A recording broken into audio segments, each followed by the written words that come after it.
اعوذ باللہ من الشیطان الرجیم بسم اللہ الرحمن الرحیم ربی ادخلنی مدخل صدق واخرجنی مخرج صدق وجلی من لدنک سلطانا نصیرا اللہم صلی علی سیدنا محمد وعلی آلہ وصحابہ وازواجہ وبارک وسلم۔ السلام علیکم ورحمۃ اللہ وبرکاتہ۔ دوستو، ہم آگے بڑھیں گے سورہ بقرہ کو پڑھتے ہوئے۔ ہم آیت نمبر 189 تک جو ہے وہ اسٹڈی کر چکے ہیں، اور اگلی جو آیات ہیں یہ 4 آیات کا ایک سیٹ ہے۔ آیت نمبر 190، 91، 92 اور 93، یہ 4 آیات کا ایک سیٹ ہے۔ بہت سخت آیات ہے، اور ان کے بارے میں آپ کو میں پہلے وضاحت کر دینا چاہتا ہوں کہ یہ آیات میں جو قوانین بیان ہو رہے ہیں، کیونکہ ابھی میں نے آپ کو کہا تھا کہ ہم سورہ بقرہ کا وہ چیپٹر پڑھ رہے ہیں جو اسلام کے قوانین کی بنیاد فراہم کر رہا ہے۔ آگے پورے کا پورا قرآن جو ہے انہی قوانین کی وضاحت، تفصیل اور پروسیس آف امپلیمنٹیشن ہوگا۔ تو پھر آپ جب ہم سورہ بقرہ ختم کریں گے تو میں آپ کو اس کی سمری دوں گا، اور آپ دیکھیں گے کہ یہ ایک حیران کن ترتیب جو ہے وہ ایک ایگزسٹ کرتی ہے قرآن پاک میں، ایک نظم ایگزسٹ کرتا ہے۔ تو یہ جو 4 آیات ہے یہ بیسک قوانین ہے اسلامی ریاست کے اس پرٹیکولر اور خاص حالات کے وقت جب کہ کوئی بھی ان کے سسٹم کو، اسلامی ریاست کے سسٹم کو ڈسرپٹ کرنے کی کوشش کرے یا اپروڈ کرنے کی کوشش کرے۔ میننگ دیر بائی اس کا مطلب یہ ہے کہ کوئی بھی اس طرح کے حالات کریٹ کرے، خراب کرے اسلامی اسٹیٹ کو، یا اسلامی اسٹیٹ کو ختم کرنے کی کوشش کرے، یا اسلامی اسٹیٹ کا رخ جو ہے وہ اللہ کے نظام سے کسی اور کے نظام کی طرف پلٹنے کی کوشش کرے، تو اس کے بارے میں یہ آیات آئی ہیں۔ یہ میں نے وضاحت اس لیے کی ہے کہ ان آیات کے بارے میں ایک خاص مکتبہ فکر نے، جو کہ اس وقت ڈیلس میں ایک مسلم دانشور بیٹھے ہوئے ہیں، جو کہ اپنے داماد کے ذریعے سے سی آئی اے اور موساد سے منسلک ہیں۔ میں بڑی اوپنلی یہ بات کہہ رہا ہوں۔ تو اس کے لیے انہوں نے یہ ٹھیکہ اٹھایا ہوا ہے کہ اسلام کو انسان کا صرف ذاتی سسٹم جو ہے وہ ثابت کرنا ہے، اور یہ ثابت کرنا ہے کہ اسلام کا اسٹیٹ بنانے کے ساتھ کسی قسم کا کوئی تعلق نہیں۔ یہ ایک بڑی گہری سازش ہے جس میں یہ پریچ کیا جا رہا ہے آج کل مسلمانوں کے ذہنوں میں کہ اسلام کا اسٹیٹ بنانے سے کوئی تعلق نہیں ہے، اسلام صرف ذاتی تزکیہ نفس کے لیے آیا ہے، اس کے علاوہ اس کا کوئی عمل دخل نہیں ہے۔ تو ان آیات اور اس طرح کی جتنی آیات کے سیٹس ہیں جو کہ اسٹیٹ کے بارے میں احکامات ہیں، ان کے اوپر وہ انہوں نے ایک دجل ڈالا ہے۔ دجل میں اس لیے کہہ رہا ہوں کہ دجل کہتے ہی اس کو ہے کہ اصل چیز کو چھپا کے اس کے اوپر کوئی اور ملمہ کاری کر دی جائے۔ تو یہ دجل ہے، یہ دجالی کام ہے کہ انہوں نے ان طرح کی آیات کو کہہ دیا ہے کہ یہ صرف اس پرٹیکولر وقت کے لیے نازل ہوئی ہیں، اس کے مخاطب صرف وہی لوگ ہیں جو اس وقت موجود تھے، جو رسول اللہ صلی اللہ علیہ وسلم کے سامنے موجود تھے، یا وہ حالات جن کا رسول اللہ صلی اللہ علیہ وسلم اور ان کی جماعت کو سامنا تھا۔ یہ صرف آیات ان کے لیے ہیں، ان کا آگے کی زندگی سے کوئی تعلق نہیں۔ میرے بھائیوں، دوستو، ایک بات ضرور ذہن میں رکھیے گا کہ اس طرح کے کسی جانسے میں، کسی قسم کی شخص کے کسی جانسے میں نہ آئیے گا۔ اسلام جو ہے وہ مکمل طور پر قرآن پاک کا ایک ایک لفظ، ایک ایک حرف ابدی ہے۔ ابدی سے مطلب یہ ہے کہ یہ قیامت تک کے لیے اسی طرح نافذ العمل ہے جس طرح یہ اپنے نزول کے وقت نافذ العمل تھا، اور ہر وہ بات، ہر وہ قانون جو اس کتاب میں نازل ہوا، چاہے اس وقت وہ اس وقت کے پرٹیکولر حالات کو دیکھتے ہوئے نازل ہوا، لیکن چونکہ وہ قرآن میں موجود ہے، اور قرآن اللہ کریم کی آخری کتاب ہے، اس کے بعد کوئی کتاب نہیں آنی۔ رسول اللہ صلی اللہ علیہ وآلہ وسلم کے بعد کوئی نبی نہیں آنا، لہٰذا اس کا ایک ایک لفظ، ایک ایک حرف، ایک ایک قانون جو ہے وہ ابدی ہے، اس کو ریپیل نہیں کیا جا سکتا، اس کو منسوخ نہیں کیا جا سکتا، اس کو آلٹر نہیں کیا جا سکتا، اس میں کسی قسم کی کوئی تبدیلی نہیں لائی جا سکتی، اور نہ ہی اس کی میں موجود قوانین کو کسی بھی پرٹیکولر سرکمسٹانسز کو دیکھتے ہوئے سیٹ اسائیڈ یعنی ایک طرف کیا جا سکتا ہے کہ آپ اس کو یکساں رد کر دیں۔ یہ بہت بڑا جھانسا ہے، اس جھانسے سے بچیے گا اور ہمیشہ قرآن کو اس سٹیٹس پہ رکھیے گا کہ اس کے تمام قوانین جو ہیں وہ ابدی ہیں اور ہمیشہ ہمیشہ کے لیے انسانیت کی فلاح کے لیے نازل ہوئے ہیں۔ تو یہ اس لیے میں نے یہ تمہید آپ کو 4-5 منٹ کی بیان کی ہے کہ یہ بڑی پرٹیکولر آیات ہیں، بڑی سخت آیات ہیں، لیکن یہ ہیں اسٹیٹ کے لیے۔ یہ کسی بندے کو یہ حق نہیں کہ وہ ان آیات پہ عمل کرنا شروع کر دے، یہ صرف اسلامی اسٹیٹ کا اختیار ہے اور اسی کے لیے یہ نازل ہوئی ہیں۔ اور میں آپ کو بتاتا ہوں کہ یہ کیوں میں کیا اس کی تمہید باندھ رہا ہوں، اس لیے کہ یہ ریلیٹڈ ہے سسٹم سے اور دین اسلام کی سے۔ دین کا آپ کو میں بار بار ہر تقریباً لیکچر میں یہ بات دہراتا ہوں کہ دین مجموعہ ہے انسان کے نظریات یا عقائد، انسان کی ذاتیات، انسان کی اخلاقیات، انسان کی معاشرت، انسان کی معاشیات یعنی کہ اکنامکس، فنانشل میٹر۔ یہ پانچ سفیر ہیں انسان کی ساری زندگی، انفرادی طور پر، اجتماعی طور پر یا قومی طور پر۔ انسان کی ساری زندگی ان 5 سفیرز کے اوپر ہوتی ہے، چھٹا سفیر کوئی نہیں ہے۔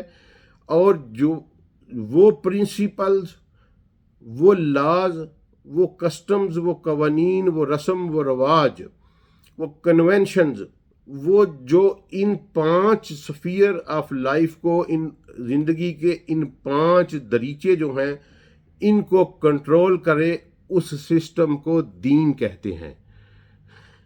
میں دوبارہ گزارش کر دیتا ہوں، آج ایک بہن نے مجھے میسیج کیا تھا، جی انگلش کے الفاظ بہت ساری لوگوں کو نہیں سمجھ لگتے تو مہربانی کیا کریں اردو میں بھی بتایا کریں۔ وہ بڑا ڈیفیکلٹ ہو جاتا ہے روانی کو قائم رکھنا، لیکن میں کوشش کروں گا انشاءاللہ۔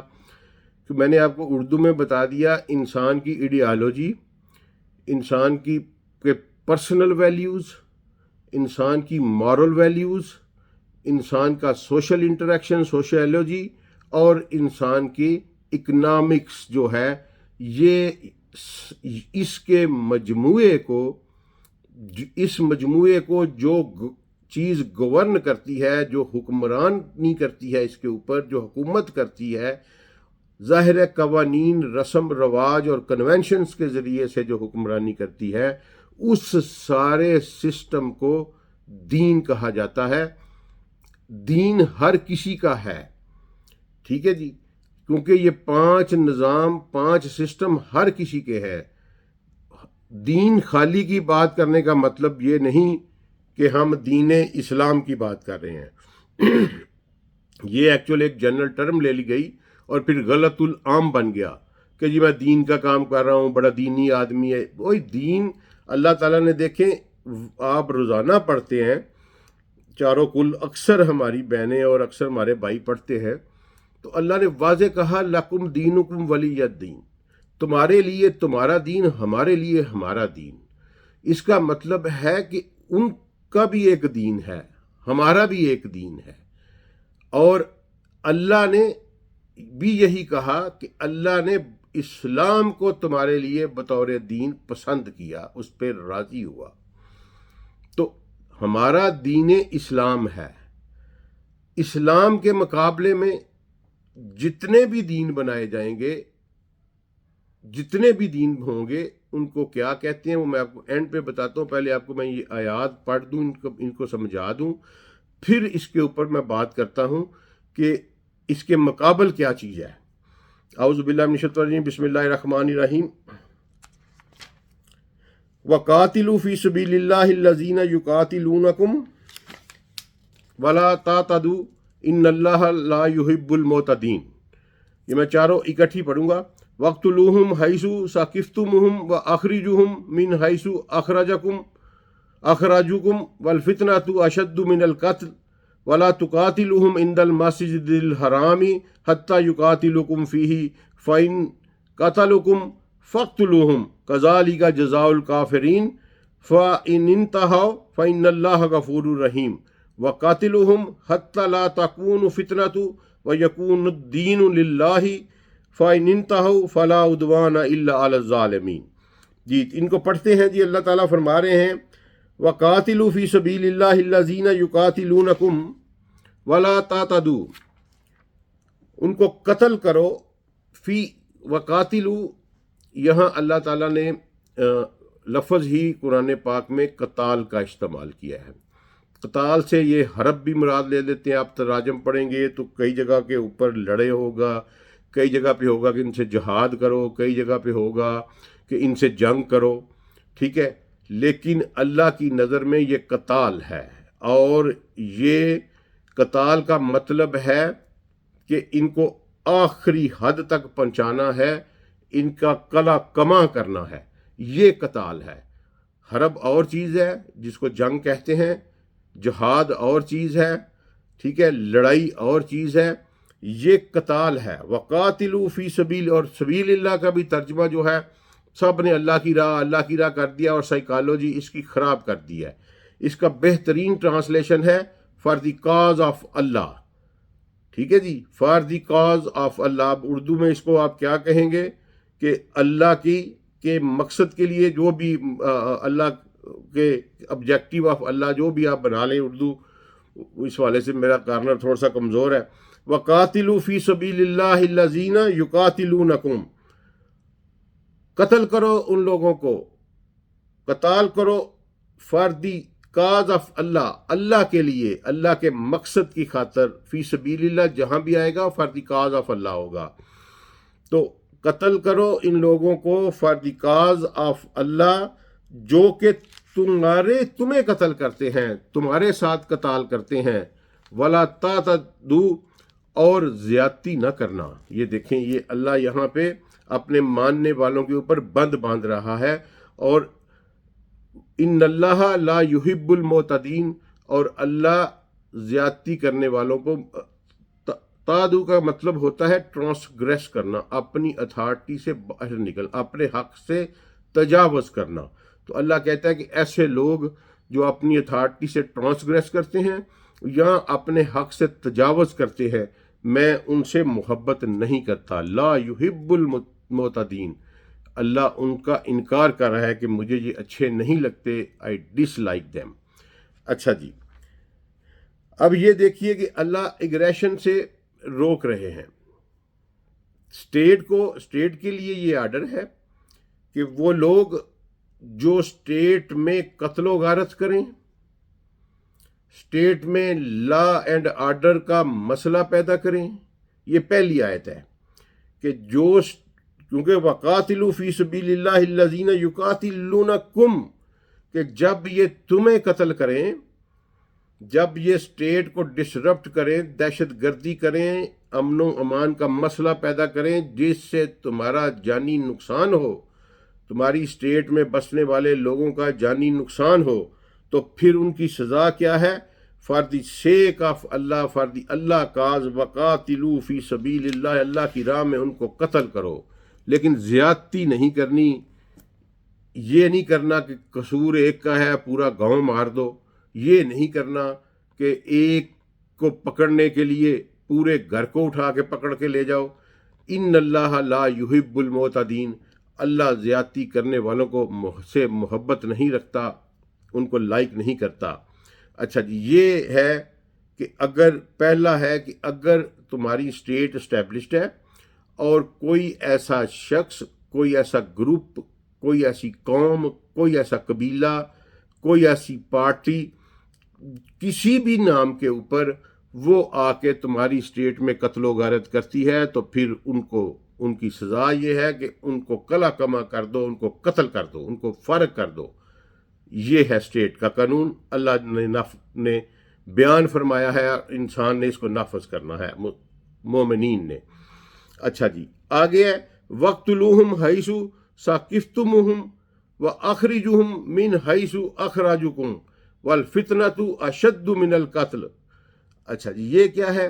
ان کو قتل کرو حیث، حیث ہوتا ہے وین ایور ویر ایور، یعنی جب کبھی جہاں بھی، یہ مطلب ہے حیث کا کہ when ever where ever, time کے لیے بھی یوز ہوتا ہے، اسپیس کے لیے بھی یوز ہوتا ہے، پلیس کے لیے بھی یوز ہوتا ہے کو۔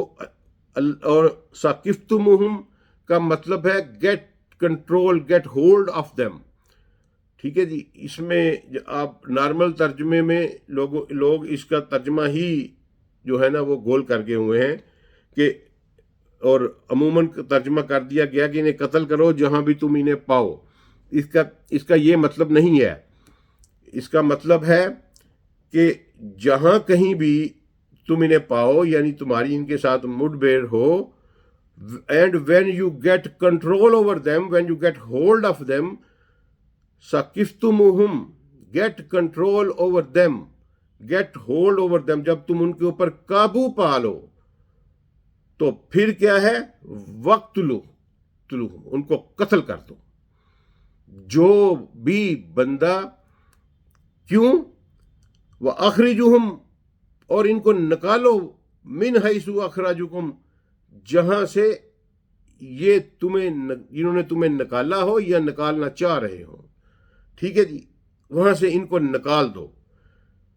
یعنی وہ لوگ جو اسٹیٹ کو ڈسرپٹ کریں اور مسلمانوں کے اقتدار کو ڈسپلیس کر دیں، ایک لیگل لیجیٹمیٹ حکمران کو ڈسپلیس کر دیں، تو پھر کیا ہے کہ ان کو جب when you will get hold of them, جب تم ان کے اوپر قابو پا لو تو پھر ان کو قتل کرو، اور ان کو پھر جو جنہوں نے قتال تمہارے ساتھ کیا ہو، یعنی کمبیٹ ہوں، جو ان کے کمبیٹ لوگ ہوں، آپ کے ساتھ لڑ رہے ہوں، ان کو قتل کرو، اور باقی جو بچے جو نان کمبیٹ ہوں لیکن ان کے حامی ہوں، ان کو نکال دو اسٹیٹ سے، اپنی سے بھگا دو ان کو۔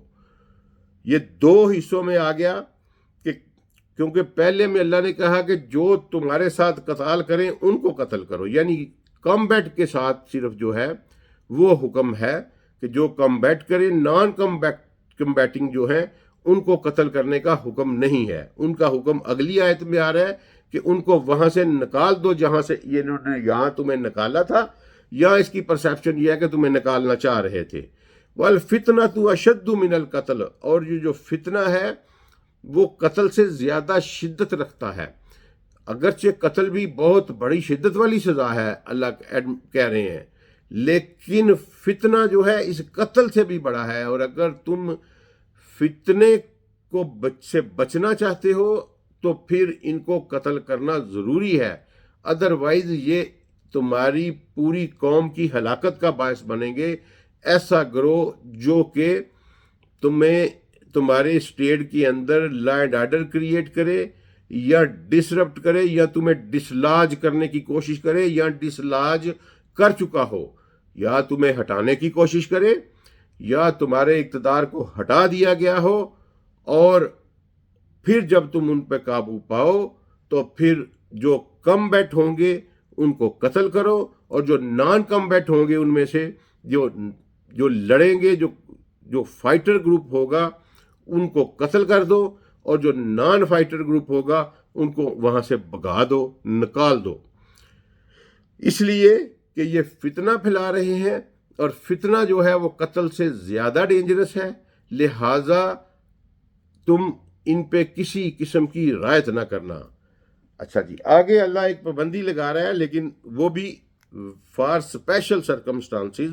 وَلَا تُقَاتِلُوهُمْ عِنْدَ الْمَسْجِدِ الْحَرَامِ، اور مسجد الحرام کے پاس ان کو قتل نہ کرو، ٹھیک ہے جی، کیوں؟ کہ وہ حرمت والی جگہ ہے، لیکن حَتَّى يُقَاتِلُوكُمْ فِيهِ، لیکن اگر وہ تمہارے ساتھ وہاں قتال کریں، تمہیں ماریں، ایون مسجد الحرام فی ہی، اگر تم مسلمانوں پہ یہ لازم ہے کہ مسجد الحرام کے اندر تو بڑی دور کی بات، اس کے پاس بھی عند المسجد الحرام، اس کے پاس بھی کسی کو قتل نہیں کرنا، کسی کو نہیں قتل کرنا، نہیں مارنا. لیکن اگر وہ حتیٰ یقاتلوکم، اگر وہ تمہیں اس مسجد میں قتل کریں، تمہارے ساتھ وہ مسجد کے احترام کو مد نظر نہ رکھیں، حرم کے احترام کو، تو پھر فَإِن قَتْلُكُمْ، اور اگر وہ تمہارے ساتھ قتال کریں، فَقْتُلُوهُمْ، تو پھر ان کو بھی قتل کرو. پھر اللہ نے کہا کہ اس حرمت کا، جو حرم کی حرمت ہے، اس کا لحاظ اس وقت تک ہے جب تک تمہارا دشمن اس کا لحاظ کرے. کہیں تمہارا دشمن اس چیز سے فائدہ نہ اٹھا لے کہ تم یہ سمجھتے رہو کہ ہم تو حدود حرم میں ہیں، ہم مسجد الحرام کے پاس ہیں، لہذا ہم ان کو قتل نہیں کر سکتے، اور وہ تمہاری اس کمزوری کا، اس عزت اور اس احترام کا جو تم اپنے حرم کو دے رہے ہو، اللہ کے حرم کو دے رہے ہو، اس کا فائدہ اٹھا کے کہیں تم پر غالب نہ آ جائیں. لہذا اگر وہ تمہارے ساتھ مسجد الحرام کے اندر بھی قتال کریں تو پھر تم ان کو قتل کرو، اور اس وقت قتل کرو جب وہ فَإِن قَتَلُوكُمْ فَاقْتُلُوهُمْ. ٹھیک ہے جی. اگر وہ تم سے لڑیں، اگر وہ تمہارے ساتھ قتال کریں تو پھر تم بھی ان کے ساتھ قتال کرو. ذَلِكَ جَزَاءُ الْكَافِرِينَ، یہ کافروں کے لیے جزا ہے، یہ ہی ان کی سزا ہے کہ ان کے لیے حدود، اگر وہ اپنی شرارتوں سے باز نہیں آتے اور لا اینڈ آرڈر کا مسئلہ پیدا کرتے ہیں، دہشت گردی کرتے ہیں، ٹیررزم پھیلاتے ہیں، اسلامک اسٹیٹ کو ڈسرپٹ کرنے کی کوشش کرتے ہیں، چاہے وہ حرم کی حدود میں بھی یہ کام کرے تو ان کے لیے کوئی حرمت نہیں ہے.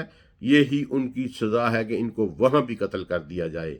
فَإِنِ انتہوا، تو اگر یہ اس سے باز آ جائیں، یہ توبہ کر لے، منع ہو جائیں، باز آ جائیں، فَإِنَّ اللَّهَ غَفُورٌ رَحِيمٌ، تو بے شک اللہ بخشنے والا، رحم کرنے والا ہے.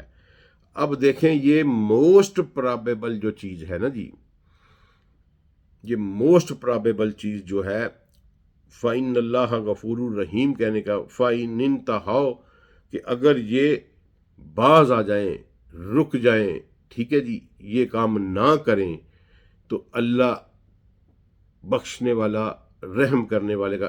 اللہ نے یہ نہیں کہا کہ اگر یہ مسلمان ہو جائیں، اگر یہ اسلام قبول کر لے، اللہ نے یہ نہیں کہا. اللہ نے کہا اگر یہ باز آ جائیں.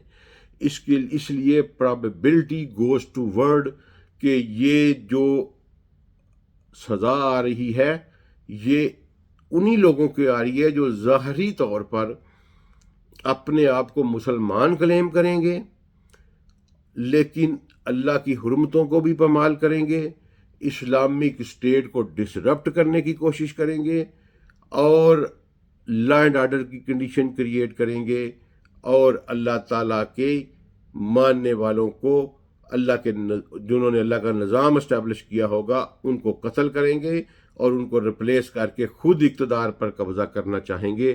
یہ ظاہری طور پر مسلمان ہوں گے. اس لیے اللہ نے یہاں یہ نہیں کہا کہ اگر وہ اسلام لے آئیں تو تم باز آ جانا یا میں انہیں معاف کر دوں گا. فرمایا فَإِنِ انتہوا، اگر وہ اس سے باز آ جائیں تو پھر اللہ رحم کرنے والا، بخشنے والا ہے. اوپر والی بھی آیات میں اللہ تعالیٰ نے یہی کہا، وَلَا تَعْتَدُوا، کا اس لیے لگایا کہ تم زیادتی نہ کرنا، کیونکہ ہو سکتا ہے کہ کچھ ایسے لوگ جو نان کمبیٹ ہوں لیکن ان کے ساتھ مل گئے ہوں، ان کے پراپیگنڈے کا شکار ہو گئے ہوں، وہ بھی تمہیں لگے کہ یہ ان کی حمایت کر رہے ہیں. تو اگر وہ نان کمبیٹ ہیں، وہ تلوار نہیں اٹھا رہے تمہارے خلاف، وہ بندوق نہیں اٹھا رہے، تو تم بھی انہیں قتل نہ کرنا. اچھا جی، وَقَاتِلُوهُمْ، اب یہاں پہ اصل بات آ رہی ہے جس کی وجہ سے میں نے یہ تمہید بھی باندھی تھی اور یہ بات بھی شروع کی تھی۔ وَقَاتِلُهُمْ حَتَّى لَا تَكُونَ فِتْنَةٌ، اور اس وقت تک یہ قتال جاری رکھو جب تک کہ یہ فتنہ ختم نہ ہو جائے۔ لا تکون فتنۃ، فتنہ باقی نہ رہے۔ وَيَكُونَ الدِّينُ لِلَّهِ، اور اللہ کا دین واپس آ جائے، یکون قائم ہو جائے۔ ٹھیک ہے جی۔ وَيَكُونَ الدِّينُ لِلَّهِ، کہ جو سسٹم ہے، للہ کا مطلب لگانا ہے، لگانے کا مطلب کہ دین اللہ کے لیے، جو سسٹم ہے تمہارا وہ اللہ والا دوبارہ ہو جائے۔ اس جملے کا مطلب یہ ہے کہ یہ انہی لوگوں کے بارے میں ہے جو رسول اللہ صلی اللہ علیہ وسلم کا اسٹیبلش کردہ اسلامی ریاست کا نظام، جو کہ قرآن اور سنہ کے قوانین پر مشتمل ہے۔ یہ ساری آیات ان لوگوں کے بارے میں ہیں، یہ ان کو کلوز، چیپٹر کو کلوز یہ اللہ یہی کر رہے ہیں۔ وَيَكُونَ الدِّينُ لِلَّهِ، اور دین یعنی تمہارا نظام اللہ کے لیے، للہ اللہ والا ہو جائے، اللہ کے لیے ہو جائے۔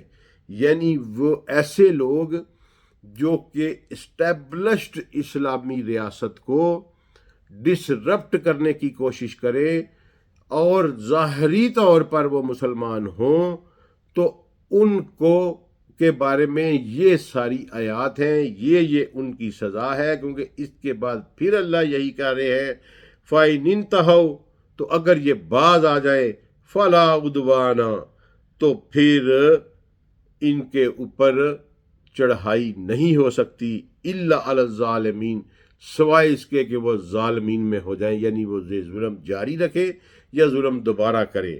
فلا عدوان کا مطلب یہ ہے کہ کوئی چڑھائی ان کے اوپر نہیں ہو سکتی پھر اگر یہ باز آ جائیں۔ تو اس کا مطلب ہے کہ یہ ظاہری مسلمانوں کا وہ گروہ جو اسٹیبلشڈ اسلامی ریاست کو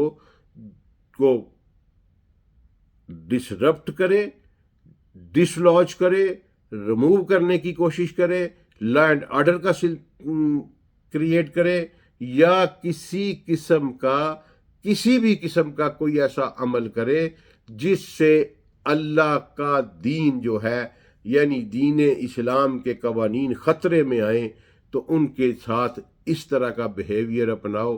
اور ایون اگر یہ مسجد الحرام میں بھی کوئی بغیرتی کرے، کوئی لا اینڈ آرڈر کا مسئلہ پیدا کرنے کی کوشش کریں یا کوئی دہشت گردی کریں، تو اس حرمت کو بھی ان کی وجہ سے یہ خیال نہ کرنا، بلکہ ان کا وہاں بھی کلا کما کر دینا۔ یہ ہے ان آیات کا مقصد۔ یہ ٹوٹل کی ٹوٹل اسٹیٹ کے متعلقہ آیات ہیں۔ اب یہ چونکہ نظام کی بات ہو گئی ہے، میں سارا دن سوچتا رہا کہ اس کو آگے فردر کھولنا چاہیے یا نہیں کھولنا چاہیے۔ بہت سوچ بچار کے بعد میں نے یہ فیصلہ کیا کہ نہیں، علم پورا منتقل کرنا چاہیے۔ اگر اللہ نے آپ پر کوئی محنت رحمت کی ہے، یہ اللہ نے آپ کو کوئی بات سمجھائی ہے، تو وہ آپ کو اپنے سننے والوں تک پوری پہنچانی چاہیے۔ لہذا میں اب آپ کو یہ بتاؤں گا کہ دین جو ہے وہ ہر قوم کا اپنا ایک دین ہے۔ ہمارا دین اسلام ہے، اور اسلام کے دین کے مقابلے میں کوئی بھی دین ہو جو اس سے متحارب ہو، اس کے مخالف ہو۔ اور اب یہ دیکھ لیں کہ میں بات کیا کر رہا ہوں، کہ وہ قوانین، وہ سیٹ آف پرنسپل، وہ سیٹ آف لاز، وہ سیٹ آف آرٹیکلز، وہ سیٹ آف کنونشنز، وہ سیٹ آف ریچولز، رسم و رواج، کنونشنز، قوانین، ٹھیک ہے جی، وہ سارے کا سارا آئین جو ان 5 سفیر آف لائف، جو انسان کے وہ زندگی کے 5 خیمے ہیں جن کو وہ کنٹرول کرتا ہے، اس کے اللہ کے مقابلے میں اگر کوئی اور قانون سازی کی جائے گی، اللہ کے مقابلے میں، اللہ کے قوانین کے مقابلے میں کسی اور طرح کی اسٹیٹ بنائی جائے گی، تو اس کو اللہ نے غیر اسلامی اسٹیٹ کہا ہے۔ اور یہ اسلام کا بہت امپورٹنٹ ٹاپک ہے، اس کا نام ہے طاغوت۔ اور انفارچونیٹلی بدقسمتی سے یا تو طاغوت کو سمجھا ہی نہیں گیا، اور اگر سمجھا بھی گیا ہے تو مسلطوں کو پیش نظر رکھتے ہوئے آج تک قرآن میں طاغوت کی سیر حاصل بحث ہے، اور طاغوت ہی وہ چیز ہے جس سے آج ہمارا سامنا ہے۔ طاغوت ہی عصر حاضر کا سب سے بڑا مسئلہ ہے مسلمانوں کے لیے۔ میں آپ کو اس سے اگلی ایپیسوڈ میں اب اس میں نے یہ 4 آیات بیان کی ہیں، یہ چونکہ ریلیٹڈ ہے نظام سے اور نظام ریلیٹڈ ہے طاغوت سے، تو میں آپ کو ایک سیر حاصل ڈسکشن دوں گا طاغوت کے اوپر، اور انشاءاللہ اپنی عادت کے مطابق اللہ کے فضل اور کرم سے اس کی دی ہوئی اطاعت کے مطابق انتہائی عاجز رہتے ہوئے میں انشاءاللہ صرف قرآن آپ کے سامنے پریزنٹ کر کے دکھاؤں گا کہ طاغوت کیا ہوتا ہے، اور عصر حاضر میں طاغوت کون ہے، اور اس کی شناخت کرنا کتنا ضروری ہے، اور اس سے بچنا کتنا ضروری ہے۔ اب آپ یہ دیکھیں کہ تھوڑی سی میں گفتگو آپ کو پیچھے کی طرف لے کے جاتا ہوں، جہاں سے یہ چیپٹر شروع ہوا تھا کہ اللہ تعالیٰ نے کہا تھا کہ میں اپنے بندوں کے بہت قریب ہوں اور میں ان کو رسپانڈ کرتا ہوں، لیکن شرط یہ ہے کہ یہ مجھے بھی رسپانڈ کریں، اور مجھے دینے والے اللہ نے وہاں صرف ایک شرط بتائی تھی، فَاسْتَجِیبُوا لِی آمَنُوا، یہ مجھے رسپانڈ کریں اور میرے پر ایمان لے کے آئیں، یعنی مجھے تسلیم کریں، میرے پہ ایمان رکھیں، مجھے مانیں۔ ٹھیک ہے جی، مجھے مانیں۔ اب مجھے یہ بتائیں کہ کیا آپ کے ذہن میں کبھی یہ سوال پیدا نہیں ہوتا؟ میرے ذہن میں تو یہ سوال بڑا ہی فریکوینٹ آتا ہے کہ اللہ ہمیں رسپانڈ کیوں نہیں کر رہا؟ ٹھیک ہے جی، یہ بات اب آپ اس کو سائنٹیفک انداز میں تھوڑا سا سوچتے ہیں۔ میں آپ کو ایک واقعہ سناتا ہوں چھوٹا سا، کہ ایک دفعہ حج جو ہے نا جی، مکہ میں جو موومنٹ شروع ہوتی ہے مینا کے لیے، وہ 8 ذی الحجہ کو، چونکہ مینا صبح پہنچنا ہوتا ہے تو 7 ذی الحجہ کو جو ہے نا جی وہ موومنٹ جو ہے نا وہ شروع ہو جاتی ہے۔ 7 ذی الحجہ کی رات کو وہ مینا لے جانا شروع کر دیتے ہیں، بعض اوقات دوپہر کو بھی شروع کر دیتے ہیں۔ تو ایک دفعہ میں ادھر تھا تو 7 ذی الحجہ کو جمعہ آ گیا۔ اب ہوتا یہ ہے حج کی مینجمنٹ میں اس وقت حج مشن میں ہی گیا ہوا تھا، ٹھیک ہے، تو حج کی مینجمنٹ میں یہ ہوتا ہے کہ ہر ملک جو ہے وہ ڈیوائیڈ کر کے نا تو وہ سیگریگیٹ کرتا ہے اپنے حاجیوں کو۔ ہر ملک کا ایک کوٹا ہوتا ہے آبادی کا، یوزلی یہ آبادی کا 1% ہوتا ہے۔ چلے یہ ضمناً یہ بھی میں آپ کو سمجھا دوں کہ ہر ملک کو مسلم آبادی کا 1% ہر سال حج کے لیے دیا جاتا ہے۔ مثلا پاکستان کی آبادی اگر 25 کروڑ ہے تو 2.5 لاکھ کا کوٹا ہے ہمارا ہر سال حج کا۔ انڈونیشیا کی آبادی 2.5 کروڑ ہے تو 2,80,000 ہے۔ لائک وائز ہر مسلم کنٹری میں اس کی آبادی کے 1% کو حج کا کوٹا دیا جاتا ہے کہ اتنے بندے اس ملک سے آ سکتے ہیں، اور ہر ملک کی پھر یہ اپنی مینجمنٹ ہوتی ہے کہ وہ گنجائش، کیونکہ دونوں حرمین میں جانا ہوتا ہے اور ایک ہی وقت میں سارے لوگ ایک جگہ اکٹھے بھی نہیں ہو سکتے، تو پھر ہر ملک اپنی مینجمنٹ کرتا ہے کہ کچھ لوگوں کو وہ مدینے رکھتا ہے، کچھ لوگوں کو مکہ رکھتا ہے۔ اس طرح شیڈول بنتا رہتا ہے کہ ایک 8 دن مکے رہنا ہے، 4 دن مدینے رہنا ہے، 4 دن مدینے رہنا ہے، تو وہ اس طرح گروپ بنے ہوتے ہیں۔ یہ گروپ اتنے، اگر 2.5 لاکھ حاجی ہیں تو وہ ایک تو آہستہ آہستہ پہنچتے ہیں، اور پھر جیسے ہی پہنچتے جاتے ہیں ان کا مدینے کا شیڈول بھی اسی طرح کے ساتھ بنتا چلا جاتا ہے۔ جو پہلے پہنچتے ہیں وہ حج سے پہلے ہی مدینہ ہو آتے ہیں، تو جو بہت نزدیک پہنچتے ہیں وہ حج کے بعد مدینہ جاتے ہیں۔ لائک وائز یہ ایک سرکل بنتا ہے جس سے جو حاجیوں کی تعداد ہوتی ہے یہ تقسیم رہتی ہے مکہ اور مدینہ میں۔ لیکن 6 ذی الحجہ کو وہ ساری کی ساری موومنٹ جو مدینہ میں ہوئی ہوتی ہے وہ واپس مکہ میں آ جاتی ہے 6 اور 7 ذی الحجہ کو، کیونکہ 8 ذی الحجہ کو ہر بندے نے مینا میں پہنچنا ہوتا ہے۔ تو وہ پھر ساری دنیا کے جو حاجی ہوتے ہیں وہ سارے کے سارے 6 اور 7 ذی الحجہ کی رات تک مکہ میں اکٹھے ہو جاتے ہیں۔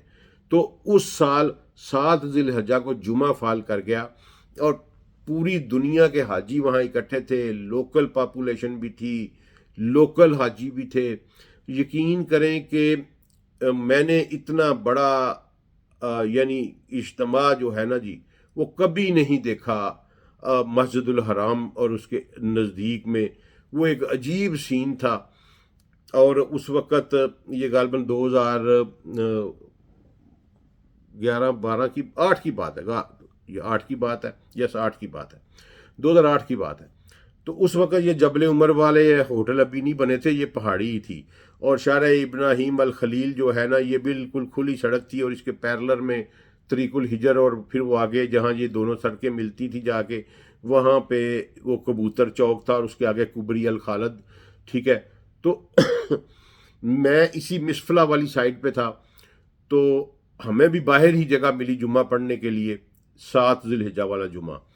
تو وہ جناب صف جو تھی نا وہ کبری الخالد سے بھی پیچھے گئی ہوئی تھی، یعنی یہ سمجھ لیں کہ مسجد سے اس وقت 1.5 کلومیٹر 1.25 کلومیٹر وہ پل ہے کبری الخالد جس کو کہتے، تو وہ اس سے بھی پار گئی ہوئی تھی، اور ہر سائڈ کے اوپر یہی حال تھا، ہر گیٹ ہر سائڈ، مسفلا کی طرف یہ حال تھا، اجیاد کی طرف بھی یہی حال تھا، ہجون والی سائڈ پہ بھی یہی حال تھا، ہر طرف یہی حال تھا، اور 2-3 کلومیٹر صفیں باہر گئی ہوئی تھیں۔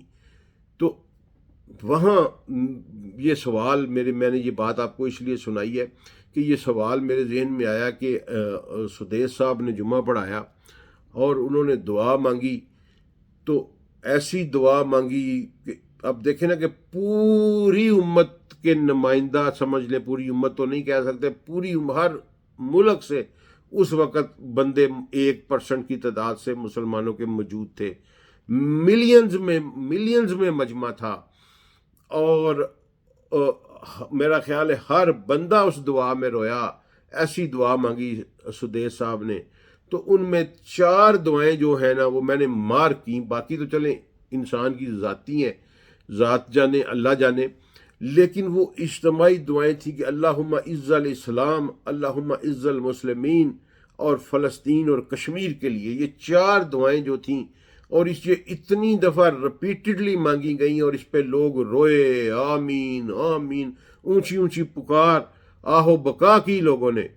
لیکن دوستو آج 18 سال گزرنے کے باوجود، 18 ہی گزر گئے، 2008 سے 2026 آ گیا، جی ہاں، تو 18 سال گزرنے کے باوجود نہ مسلمانوں کو عزت ملی ہے، نہ اسلام کو عزت ملی اس پورا ارض کے اوپر، اور نہ ہی کشمیر اور فلسطین کا مسئلہ حل ہوا۔ اور میں نے تو اپنی سمجھ لیں کہ 10 سال کی عمر سے لگا لیں کہ شعور، اخبار پڑھنا اور کرنٹ افیئر سے منسلک ہوا ہوں میں۔ 40 سال کی زندگی میں نے جہاں بھی آگ شعلے اور لتر برستے دیکھے ہیں، اس کے نیچے مسلمان کو ہی دیکھا ہے۔ تو یہ اتنی بڑی ذلت، یہ ہمارے اوپر، یہ ایک جگہ سے لتر بند ہوا ہے تو دوسری جگہ پہ کھلا ہے تو نیچے مسلمان ہے، اس وہاں سے بند ہوا ہے تو کہیں اور کھلا ہے تو مسلمان ہے۔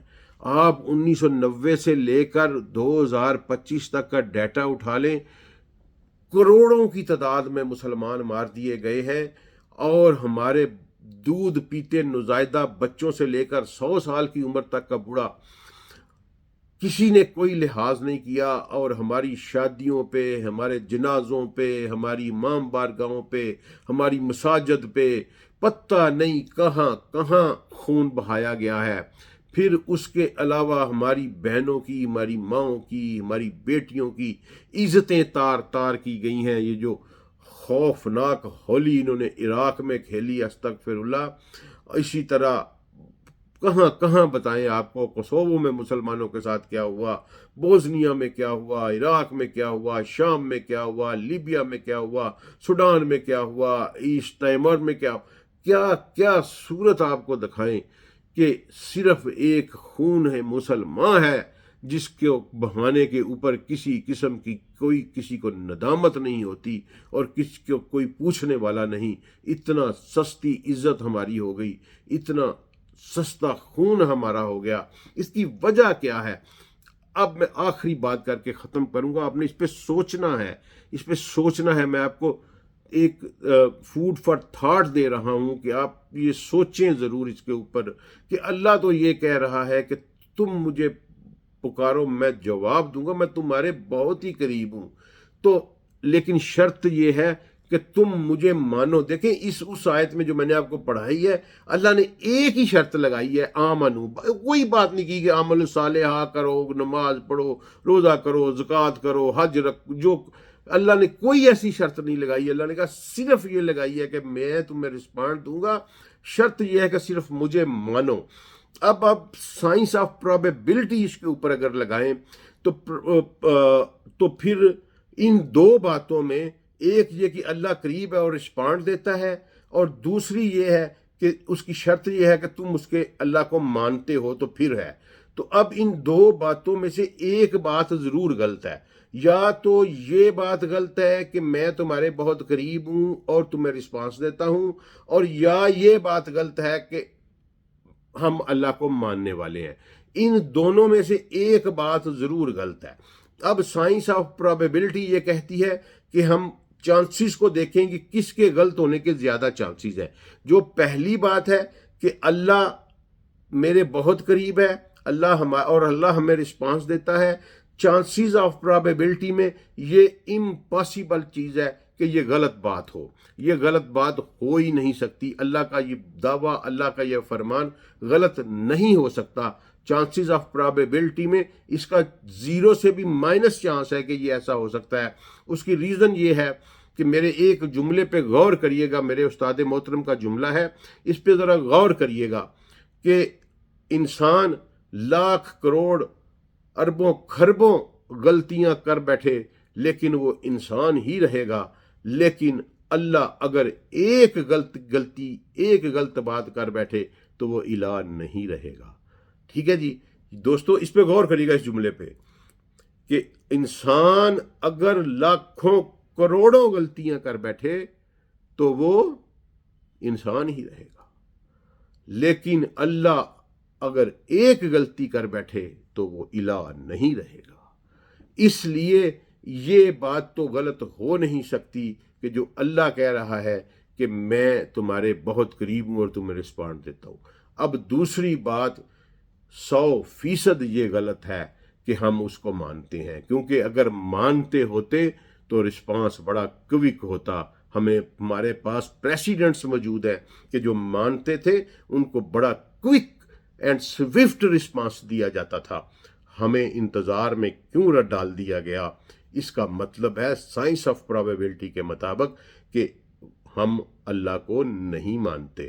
میں آپ کو قرآن پاک سے ثابت کروں گا کہ میں کس طرح کہہ رہا ہوں کہ ہم اللہ کو نہیں مانتے, اور یہی بات ٹھیک ہے.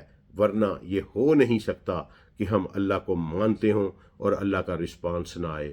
میں آپ کو قرآن پاک سے میں یہ بات نہیں کرنا چاہتا تھا. میں سارا دن اس کے اوپر میں سوچتا رہا کہ مجھے یہ پریزنٹ کرنا چاہیے یا نہ کرنا چاہیے. تو پھر آخر میرے ضمیر کی آواز آئی کہ اگر اللہ نے تمہیں یہ بات سمجھائی ہے تو تمہارا یہ فرض ہے کہ تم اس کو آگے کرو. طاغوت کے بارے میں اس کی بالکل فالوئنگ میں ایک اور ویڈیو اپلوڈ کر دوں گا. صرف 2-4-5 گھنٹوں کا ڈیفرنس ہوگا. آپ یہ اپلوڈ ہوگی, اس کے 5-6 گھنٹوں کے بعد آپ کو دوسری مل جائے گی. ضرور دیکھیے گا, ضرور سنیے گا.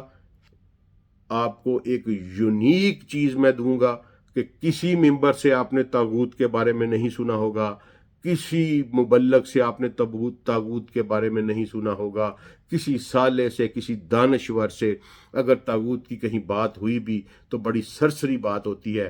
میں آپ کو بتاؤں گا کہ یہ کتنا بڑا زہر قاتل ہے, اور ہم اللہ کو نہیں مانتے. ہم اللہ کو نہیں مانتے. میں یہ بات قرآن سے ثابت کروں گا تو اس کے بعد پھر آپ دیکھ لیجئے گا کہ ہم نے کس طرف جانا ہے. السلام علیکم ورحمۃ اللہ.